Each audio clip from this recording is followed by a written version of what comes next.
अस्सलाम वालेकुम वरहमतुल्लाहि वबरकातुहू। जैसा कि आपको पता है कि डॉक्टर आमिर लियाकत हुसैन वफ़ात पा गए हैं और आज उनकी वफ़ात को दूसरा दिन है। इन्ना लिल्लाहि व इन्ना इलैहि राजिऊन। जिसकी चीज़ थी उसी की तरफ लौट गई। चाहे किसी ने कितना भी माल जमा किया हो, कितनी ही दौलत कमाई हो या कितना भी नाम कमाया हो, हर किसी ने एक दिन यहाँ से जाना ही है और इंसान ने अपना सब कुछ यहाँ पे छोड़ के जाना है। हाँ, अलबत्ता कुछ उसके साथ जो चीज़ जाएगी वो उसके नेक अमाल होंगे। दूसरी बात ये कि हर कोई अपने तौर से अपने ढंग से ज़िंदगी गुजारने की कोशिश करता है, कोई अच्छी और कोई बुरी, लेकिन अपने लिए कुछ हासिल करना हर एक इंसान का मकसद होता है कि वो अपने लिए कुछ बेहतर हासिल करे, चाहे वो बुरे तरीके से कर रहा हो चाहे वो अच्छे तरीके से कर रहा हो। ये है कि उसको समझ नहीं आती कि ये रास्ता जो मैं अख्तियार कर रहा हूँ ये अच्छा है या बुरा है, लेकिन वो जो भी रास्ता अख्तियार करता है उसको वो अपने लिए अच्छा रास्ता समझ के ही अख्तियार करता है।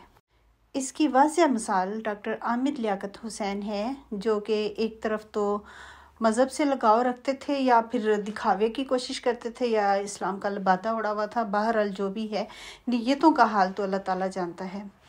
अल्लाह ताला नीयतों को देखते हुए ही फ़ैसला फरमाएगा। जैसे कि एक हदीस में है कि इन्नमल अमाल बिन्नियात, अमाल का दारोमदार नीयतों के ऊपर है। उनकी जो भी नीयत थी आलम इस्लाम बनने की, वो अल्लाह ताला जानता है, हम नहीं जानते। डॉक्टर आमिर लियाकत हुसैन की शख्सियत पे बात करते हुए एक बात ये भी मैंने नोट की है कि अगर वो कोई ऐसा काम कर लेते थे जिससे कि बाद में उनको महसूस होता था कि उनसे गलती हो गई है, लिहाजा इसका तदारक जो है वो करना चाहिए, वो उसकी सॉरी कर लिया करते थे और उसकी माफ़ी मांग लिया करते थे। इसको मैं मिसाल दे के समझाती हूँ कि एक दफ़ा उन्होंने आलिम ऑनलाइन में एक प्रोग्राम किया था जो कि जमात अहमदिया के ख़िलाफ़ था, और उन्होंने उसमें 3 उलमा को बुलाया हुआ था और वो जो उलमा थे उन्होंने कहा था कि ये वाजिबुल कत्ल हैं जमात अहमदिया के लोग। तो इसके बाद उस सिलसिले को देखते हुए 3 अहमदियों को कत्ल कर दिया गया था। ये एक बड़ी ख़तरनाक सी बात थी और सिचुएशन ऐसी ख़तरनाक हो गई थी कि उनके ऊपर काफ़ी बड़ा दब्बा लग रहा था डॉक्टर आमिर लियाकत की ज़ात के ऊपर, क्योंकि उन्होंने वो प्रोग्राम करवाया था।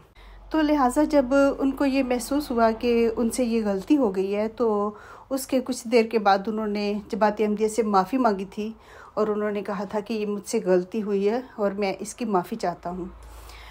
ये बात उस वक़्त तो सियासी तौर पे समझी गई, लेकिन आज मेरी समझ में आया है। आज मेरी समझ में इस तरह से आया है कि उन्होंने जो इमरान खान के साथ जो किसी किस्म की बदकलामी या कोई भी इल्ज़ाम तराशी या कुछ भी ऐसा किया था, उन्होंने उसकी भी माफ़ी मांग ली थी।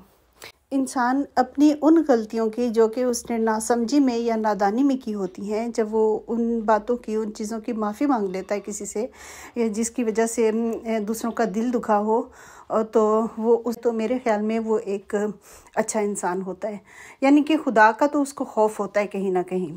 लिहाजा इन बातों को देखते हुए डॉक्टर आमिर लियाकत की शख्सियत के 2 पहलू थे जो कि दुनिया के सामने आए। एक पहलू ये कि वो इस्लाम का लिबादा ओढ़े हुए थे या फिर वो वाकई में दिल से ऐसा कर रहे थे, ये हम नहीं जानते। जैसा कि मैंने कहा कि अमाल का दारोमदार नीयतों पे है। एक उनकी शख्सियत का ये पहलू था, और दूसरा पहलू ये था कि वो ड्रग लेते थे। लेकिन मैं समझती हूँ कि ड्रग वो इंसान लेता है जो बुज़दिल होता है।